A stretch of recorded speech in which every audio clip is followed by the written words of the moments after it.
আজকের এই ভিডিওতে স্ট্র্যাটেজিকের সবথেকে সেরা টপিক ইউনাইটেড নেশন অর্গানাইজেশন এটা সম্পর্কে আলোচনা করব। এখান থেকে তোমাদের কোন কোন টাইপের পরীক্ষায় কোশ্চেন তোমাদের জিজ্ঞেস করে সেইগুলো নিয়ে আমরা ডিসকাস করব। তো তোমাদের কাছে রিকোয়েস্ট করছি ভিডিওটা শেষ পর্যন্ত অবশ্যই দেখার জন্য।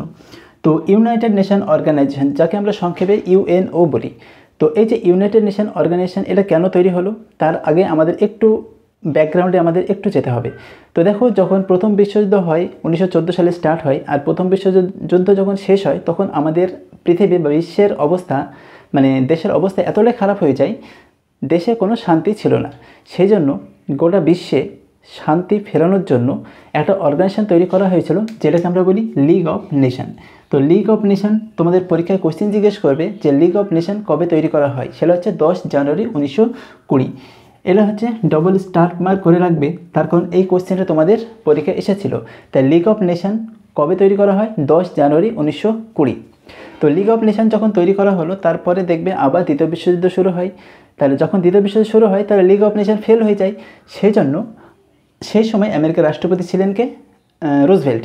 আর তিনি কী করলেন, তিনি ভাবলেন যে আমরা আরেকটা অর্গানাইজেশন তৈরি করব যাতে তৃতীয় বিশ্বযুদ্ধ না হয়। সেই জন্য তৈরি করা হয়েছিল কি? ইউএনও, যাকে আমরা বাংলায় বলি সম্মিলিত জাতিপুঞ্জ বা ইউনাইটেড নেশন অর্গানাইজেশন। কবে তৈরি করা হয়েছিল? 24শে অক্টোবর 1945। এটাও ডবল স্টার মার্ক করে রাখবে। এখান থেকে কোয়েশ্চেন জিজ্ঞেস করে যে ইউএনও বা সম্মিলিত জাতিপুঞ্জ কবে তৈরি করা হয়? 24শে অক্টোবর 1945।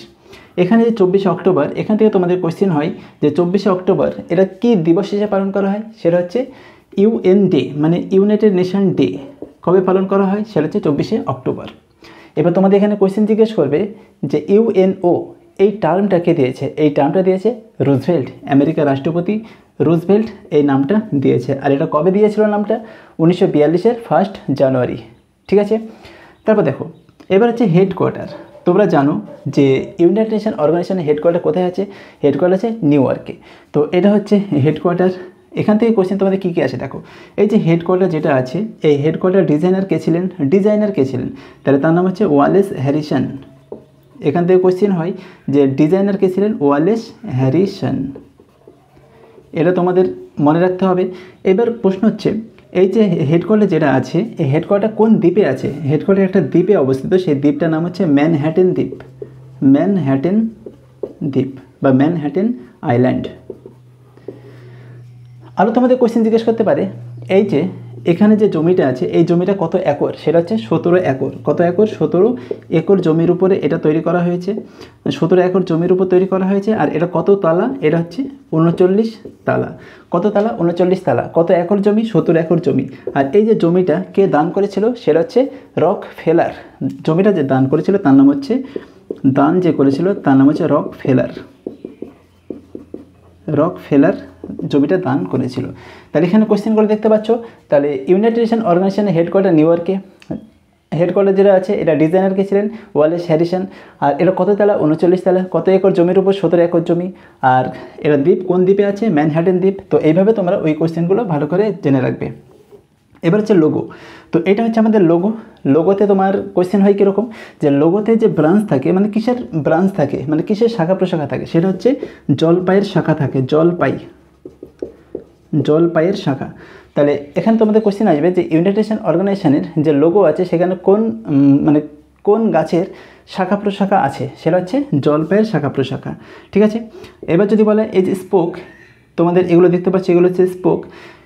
স্পোক কটা? স্পোক হচ্ছে 4টে, আর মাঝে হচ্ছে পৃথিবী। তাহলে স্পোকের সংখ্যা 4টে।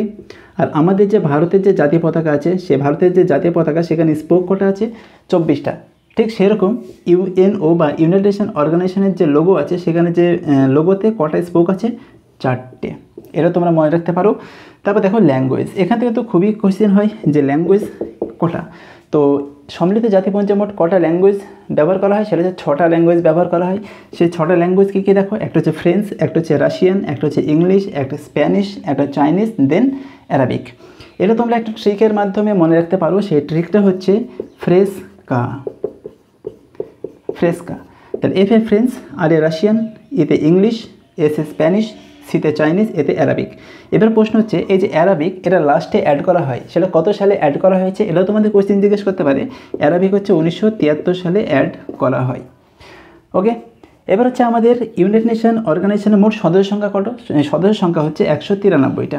192 প্লাস 1, এটা মানে হচ্ছে একটা হচ্ছে লাস্ট এসেছে, মানে লাস্ট সদস্য। এখান থেকে তোমাদের জানতে হবে যে লাস্ট সদস্য, সেই সদস্যের নাম কি, সেটা হচ্ছে সাউথ সুদান। এবার তোমাদের আরও কোয়েশ্চেন জিজ্ঞেস করতে পারে সাউথ সুদানের রাজধানীর নাম কি? তো সাউথ সুদানের রাজধানীর নাম হচ্ছে জুনা। জুনা। আর যদি বলে সাউথ সুদানের কারেন্সি কি, মুদ্রা কি, তাহলে সাউথ সুদানিজ পাউন্ড।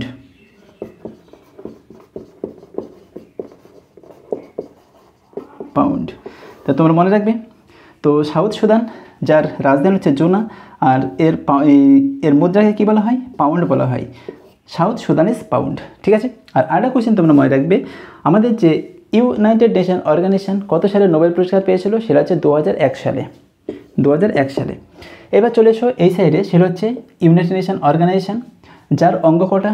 এখান থেকে তোমাদের কোশ্চেন হয় যে সম্মিলিত জাতিপুঞ্জের মোট অঙ্গ কটা? অঙ্গ হচ্ছে 6টা। সেই 6টা অঙ্গ কী কী দেখো?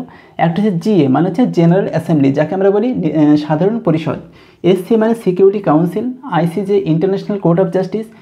আর টিসি হচ্ছে ট্রাস্টিশিপ কাউন্সিল। আর সেক্রেটারিয়েট, যাকে আমরা বাংলায় বলি সচিবালয়। এবার এক একটা করে আমাদের এগুলো জানতে হবে, তার কারণ এখান থেকে তোমাদের পরীক্ষায় কোয়েশ্চেন জিজ্ঞেস করে। তো জেনারেল অ্যাসেম্বলি, যাকে আমরা কী বলি সাধারণ পরিষদ। তো সাধারণ পরিষদে মোট সদস্য সংখ্যা কটা? 193টা। সাধারণ সভা বা জেনারেল অ্যাসেম্বলি, যাকে আমরা কী বলি বিশ্বের পার্লামেন্ট বা ওয়ার্ল্ড পার্লামেন্ট বলা হয়। এখান থেকে তোমাদের পরীক্ষায় কোয়েশ্চেন এসেছে যে ওয়ার্ল্ড পার্লামেন্ট কাকে বলা হয়? সেটা হচ্ছে জেনারেল অ্যাসেম্বলি বা সাধারণ পরিষদকে। এবার হচ্ছে সেপ্টেম্বর থেকে বুঝতে পারছো যে জেনারেল অ্যাসেম্বলির প্রত্যেক বছর মানে কবে অধিবেশন বসে? প্রত্যেক বছর সেপ্টেম্বর মাসে অধিবেশন বসে। এখান থেকে কোশ্চেন হয় যে কবে, কোন মাসে অধিবেশনটা বসে? সেটা হচ্ছে সেপ্টেম্বর মাসে। আর এখান থেকে এই কোশ্চেনটা তো বরাবরই পরীক্ষায় এসে থাকে, সেটা হচ্ছে যে প্রথম মহিলা প্রেসিডেন্ট সম্মিলিত জাতিপুঞ্জের যে সাধারণ পরিষদ যেটা আছে, জেনারেল অ্যাসেম্বলি যেটা আছে, তার প্রথম মহিলা প্রেসিডেন্ট কে ছিলেন? তার সে হচ্ছে বিজয় লক্ষ্মী পণ্ডিত। খুবই ইম্পর্টেন্ট কোয়েশ্চেন, এটা ভালো করে মনে রাখবে। আর ভারত কবে আমাদের যোগদান করে ইউনাইটেড নেশন অর্গানাইজেশনে? সেটা হচ্ছে 1945 সালে। তো ভারত আমাদের স্বাধীন হয়েছিল 1947-এ স্বাধীন হয়েছিল, কিন্তু কত সালে অ্যাড হয়েছিল? স্বাধীন হওয়ার আগেই অ্যাড হয়েছিল কমনওয়েলথ দেশ হিসাবে। এটা তোমরা একটু ভালো করে মনে রাখবে। তারপর দেখো নেক্সট হচ্ছে আমাদের আইসিজে হচ্ছে ইন্টারন্যাশনাল কোর্ট অফ জাস্টিস। তো এর হেডকোয়ার্টার তোমরা সকলেই জানো, হেডকোয়ার্টার হচ্ছে নেদারল্যান্ডের হেগ শহরে অবস্থিত। টোটাল জাজ কটা থাকে ইন্টারন্যাশনাল কোর্ট অফ জাস্টিসে? টোটাল জাজ কটা থাকে? সেটা হচ্ছে 15টা। আর যে জাজগুলো থাকে তাদের মানে কার্যকাল কত বছরের জন্য থাকে? সেটা হচ্ছে 9 বছরের জন্য থাকে। এবার ভারত থেকে আজ পর্যন্ত 4 জন জাজ হয়েছিলেন। সেই 4 জন হচ্ছে বেনেগাল রাও, আর.এস. পাঠক, নগেন্দ্র সেন, আর হচ্ছে দলবীর ভান্ডারী। তারপর দেখো ইকোসক, ইকোনমিক অ্যান্ড সোশ্যাল কাউন্সিল, যার টোটাল সদস্য সংখ্যা হচ্ছে 54টা। দেখো ইন্টারন্যাশনালি যদি ইকোনমিক্যাল প্রবলেম দেখা যায় কিংবা সোশ্যাল কিংবা কালচারাল যদি প্রবলেম দেখা যায়, তাহলে সেটাকে সলভ কে করে? সেটা হচ্ছে ইকোসক। টিসি থেকে একটা কোয়েশ্চেন মনে রাখবে, সেটা হচ্ছে এটাকে সাসপেন্ডেড করে দেওয়া হয়। তাহলে তোমাদের কোয়েশ্চেন জিজ্ঞেস করবে যে ইউনাইটেড নেশন অর্গানাইজেশনের টোটাল অ্যাক্টিভ অর্গান কটা, মানে কটা অ্যাক্টিভ অঙ্গ?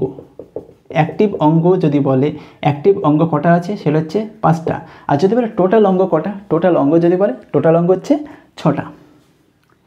এবার হচ্ছে আরেকটা দেখো, এটা হচ্ছে সিকিউরিটি কাউন্সিল, এসসি, যাকে আমরা সংক্ষেপে এসসি বলেছি। তো সিকিউরিটি কাউন্সিল এটা খুব ইম্পর্টেন্ট। এখানে টোটাল সদস্য কত? টোটাল সদস্য হচ্ছে 15টা। এখান থেকে তোমাদের কোশ্চেন হয় যে টোটাল যে 15টা সদস্য আছে তার মধ্যে 5টা হচ্ছে পার্মানেন্ট সদস্য আর 10টা হচ্ছে নন পার্মানেন্ট সদস্য। তো এই যে 5টা পার্মানেন্ট সদস্য সেটা কারা কারা আছে সেটা তোমাদের ভালো করে জানতে হবে। সেটা ইউএস, ইউকে, চায়না, ফ্রান্স আর হচ্ছে Russia. US, UK, China, France, Russia, এই 5টা হচ্ছে পার্মানেন্ট সদস্য। আর এই 5টা সদস্যদের মধ্যে কি আছে? একটা পাওয়ার আছে, সেই পাওয়ারটাকে আমরা কী বলি? ভেটো পাওয়ার। ভেটো পাওয়ার। ঠিক আছে, তো এটা তোমরা ভালো করে জেনে রাখবে। আর এবার দেখো আমাদের সেক্রেটারিয়েট, যাকে আমরা কী বলি? সচিবালয়। এখান থেকে তো সেক্রেটারিয়েটের সংখ্যা তো অনেক আছে, তো সবগুলো তো মনে রাখার দরকার নাই।